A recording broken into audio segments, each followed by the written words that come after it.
Quiconque perdra sa vie pour l'amour de moi et de l'évangile la sauvera. Marc 8, 35.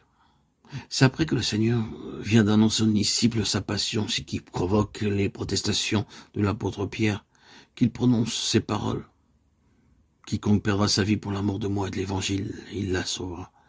Le contexte indique que la vie propre peut avoir ses racines dans l'amour de la popularité, la crainte des hommes. Toute cette honte du Christ et de ses paroles, alors que le monde s'oppose à lui et à la vérité. Par crainte des hommes, par amour du monde, il est possible de passer à l'ennemi en refusant de confesser Christ. Quiconque aura eu honte de moi et de mes paroles, le Fils de l'homme aura aussi honte de lui, lorsqu'il viendra dans la gloire de son Père. Marc 8, 38. Ne pas avoir honte de Christ, sortir du camp en portant son opprobre, confesser son saint nom, à moins que d'être crucifié avec lui, cela est impossible. À l'avance, le Seigneur savait que la prédication de la croix serait un scandale. Prêcher un Christ surhomme, prêcher le conducteur d'hommes, prêcher le Christ du sermon sur la montagne, ce n'est pas là prêcher la croix. Même les mondains admettent que l'enseignement du Christ a surpassé tous les autres.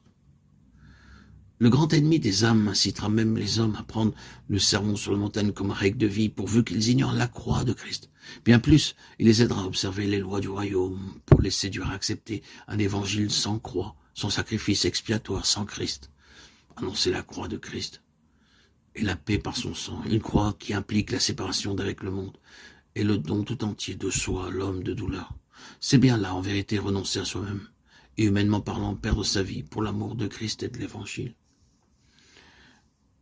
Si quelqu'un veut venir après moi, qu'il renonce à lui-même, qu'il se charge chaque jour de sa croix, car quiconque veut sauver sa vie la perdra. Luc 9, 23, 24.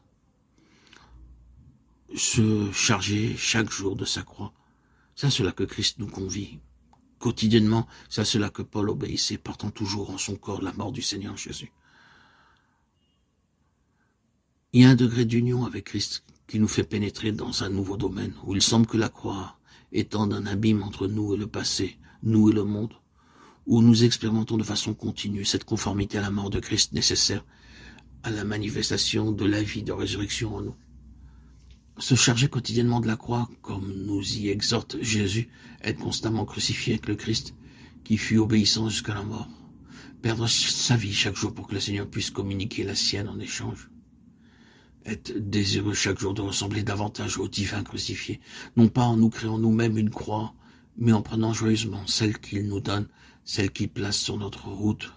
Voilà ce que demande le Seigneur. Il cherche pour un monde perdu de ces messagers crucifiés qui renoncent à leur vie, pour que la sienne puisse se manifester ici-bas, par eux.